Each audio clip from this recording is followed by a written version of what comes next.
Where will Khamzat Chimaev move for his next matchup? Will it be in the welterweight division or the middleweight division? I'm going to be looking into all possible scenarios where Khamzat will go next and what I believe is the best option or path he should take.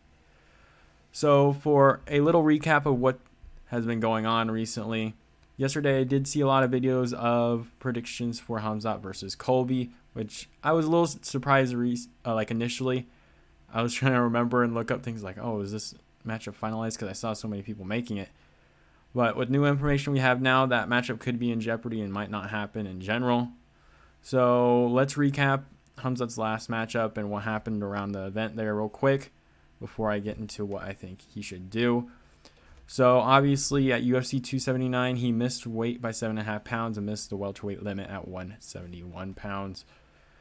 The UFC originally stopped him cutting weight, or that was at least the original narrative, that the UFC doctors stopped him from cutting weight, so he stopped and became in over. But his coach today said, I don't know if it was today, but he told Okamoto that Khamzat Chimaev was passing out and vomiting during his weight cut, so they asked the doctor to come in and see how he thinks he should move on from there. They advised against it, obviously, but the coach also had some input there, because if you're vomiting and passing out while you're weight cutting, that is not good, and that is not a healthy weight cut at all. And I don't think he would probably be able to cut that much weight in general if he's doing that. And also, he did tell Okamoto that he does think his next matchup is at 185. So, where do I think Khamzat will go from here? I think in all likelihood, the best scenario for his career, he should stay at welterweight for a couple more fights. He just literally needs 2 more fights to get that title, and then he can move up and then go after middleweight. I don't think he really even has to defend the title at welterweight. He'll probably get another title shot at middleweight. And if he wants to stay at middleweight, go ahead and do that and then vacate the welterweight title. This is all the assumption he does win the welterweight belt. But I think he does need 2 matchups here. One for a number 1 contenders fight. I think he's already earned that, but with Kamaru losing the belt, it's going to be a very delayed time frame for that number 1 contendership. So I think he'll probably fight another fighter before then.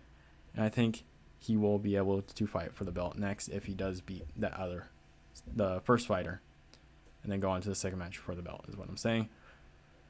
So previously, Khamzat did make welterweight on short notice before, so the weight cut was a big surprise for me that it was such a big issue. Obviously, he's a really big dude, but if he's able to handle a weight cut on short notice, I'm kind of wondering what the issue is here.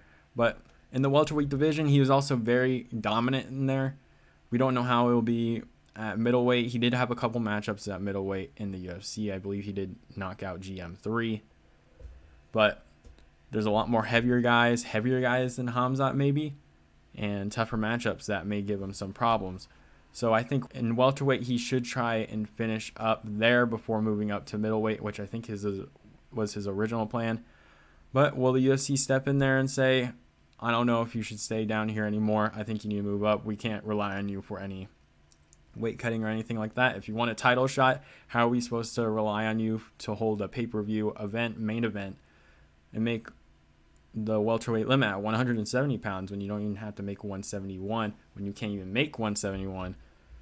So it's completely understandable. But I believe for the best matchup for himself right now is realistically the only matchup he can take right now is him versus Colby Covington. I do think he does win this matchup. I am a fan of Colby, and I just don't see how Colby does this. I don't know. I think maybe past the 3rd round, I'll give it to Colby. But before then, I just think Khamzat is just such a dominant and such an alpha presence in the octagon for that welterweight division. He's way bigger than Colby. And I guess we haven't really seen Colby fight defensively in a while. So realistically, that prediction is kind of up in the air when you say it like that. But I just think Khamzat is just a more bigger fighter, more explosive and more powerful on the feet especially. I think Colby may have some issues there, being able to out-grapple, push the pace on him. I think he'll be in a lot of defensive positions here. And he's very light for the division in general, Colby is. So this is a very interesting matchup in general. I would like to see how these guys match up in the octagon. But I do think Khamzat does win against Colby.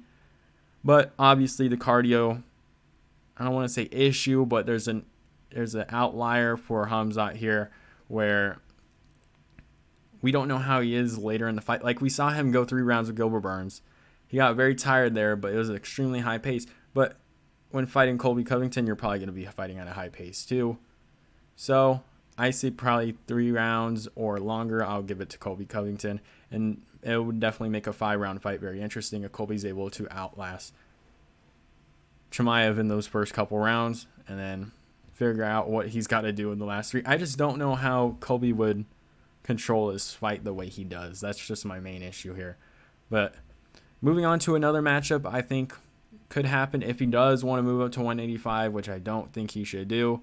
He could probably win against Colby, but it's a close matchup, a very skilled opponent.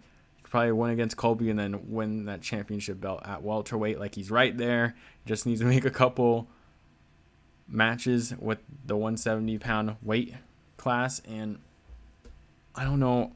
I can't say how hard it will be, but just a couple matchups that he needs to make there. But for 185, I think a very interesting matchup would be him versus Paulo Costa. Obviously, they have been beefing very recently, especially during the fight week for 279. For 279, Paulo Costa, I don't want to say started all the backstage brawling, but there was definitely some word going on in the media that Paulo Costa showed up in the backstage area and then had some words with Khamzat Chimaev, which led to Kevin Holland, which Kevin Holland led to the Diaz brothers or the Diaz army, and they're having a brawl backstage or whatever you call it with the video they released. I don't even know what the hell that was. But Paulo Costa has been beefing with Khamzat Chimaev all week. They obviously had that dispute in that, I don't know where that exactly was, but it was the octagon. I think it was at the UFC PI with Jake Shields and Paulo Costa and then Khamzat Chimaev, where they had that beef inside the training area. But for this matchup, I think it is extremely interesting. Paulo Costa is a huge dude, probably weighs more than Khamzat Chimaev in this fight. And we know Khamzat Chimaev is a very, I don't want to say super reliant on his power, but is very reliant on his strength. I guess that's kind of like a double, they kind of cancel each other out there, but he is kind of reliant on his strength. He does have some technical abilities when taking down his opponents, but he does rely on that strength to take guys down, that power, and that, like, I don't want to say alpha energy in the octagon compared to like the 170-pounders that he's fighting, because he's way bigger than him. But in this matchup, Paulo Costa is going to be way bigger than him. He has the secret juice. He's going to be super strong. We know what Paulo Costa looks like. Like, he's shredded. He's a huge guy. Maybe on roids. Probably on roids. But even in his takedown defense, he uses his power a lot. Paulo Costa. I kind of want to see physically how these guys match up. When Khamzat goes in for a takedown, how does Paulo Costa react? I think he does have some pretty good takedown defense.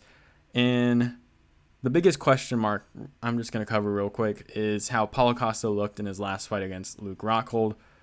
It was a little rough of a fight. Obviously, it was at altitude, so I won't give him too much flack for it, but it was a very rough fight to watch. I thought he probably could have finished it a couple times. But in that fight, we saw Luke Rockhold take down Paulo Costa a couple times, I believe. Luke Rockhold got immediately on top of Paulo Costa in the later rounds, and Paulo Costa basically just like freaking lifted him up and flipped him over. He's an insanely strong dude. This matchup could be very interesting on the feet as well, which is why this matchup will be very good, especially for Khamzat Chimaev, especially a very good test for Khamzat Chimaev in the bigger weight classes. It'll be very interesting nonetheless. Khamzat Chimaev, obviously in that Kevin Holland fight, immediately went in there and just took him down and threw him on the ground and then choked him out immediately. For this fight against Paulo Costa, will he be able to do that? I have no idea, but I think this fight in 3 rounds, if Paulo Costa can defend a couple of his takedowns, I think we could see this go to a decision. maybe a split decision, a super close split decision that could go either way. I don't know if I see Khamzat Chimaev choke. Well, actually, now that I think about it, Khamzat Chimaev could choke out Paulo Costa if he goes for maybe a back take or something very early in the fight. I don't think he's going to be able to get Paulo Costa on the ground. I think his best case scenario is probably just to push him against the fence and probably work his way to the ground there. And maybe get him on a knee and try and take his back there and try to choke him out really early there. I think that's his best chance for an early finish. Paulo Costa is a pretty good striker, but I don't know if he's going to be able to take out Khamzat Chimaev on the feet. So I do think, will this go to a decision? I don't want to put percentage chances on it, but if Paulo Costa is going to win, I do think it goes to a decision. Khamzat Chimaev's percentages to go to a decision if he does win, I want to say 40%, 45%. I do think he has a chance to choke out Costa, maybe rear naked choke in the first round. But it's a very intriguing matchup, a very close matchup, and I am very excited to see it if it does happen. Now, if this matchup happens in the middleweight division, there's a big question mark in that welterweight division also. Like, what does Colby do? Who does he fight? Maybe Gilbert Burns. Does the actual number one contender of Bilal Muhammad versus Sean Brady? I don't know if that's actually a number one contender fight, but does that become a number one contender fight? Or do you give Colby the title shot, which I don't think they should do, or will they do? But there's a lot of intriguing stuff that can come for where Khamzat Chimaev goes. I do think they will probably do Colby. I feel like they've done this before where they say, oh, we'll move him up a division. Not specifically Khamzat, but we'll move people around in a different division. And then they end up just staying in the division and fighting that contest anyways. I think the UFC kind of overplays these kind of dramatic issues in general. I could definitely see him fighting Colby Covington, though. But his camp is saying that he does want him fighting at 185, his coach. And Khamzat Chimaev directly gave all his answers to say, oh, it's whatever my coach wants, whatever my coach says we will do. So it is basically up to Khamzat Chimaev. If he thinks he can make the weight, he should. He should fight in that division, win the belt, move up to middleweight, and try and take on Izzy or whoever is the champion. Could be Pereira. But very interesting situation we have here. And I hope you guys enjoyed the video, and I'll see you guys next time.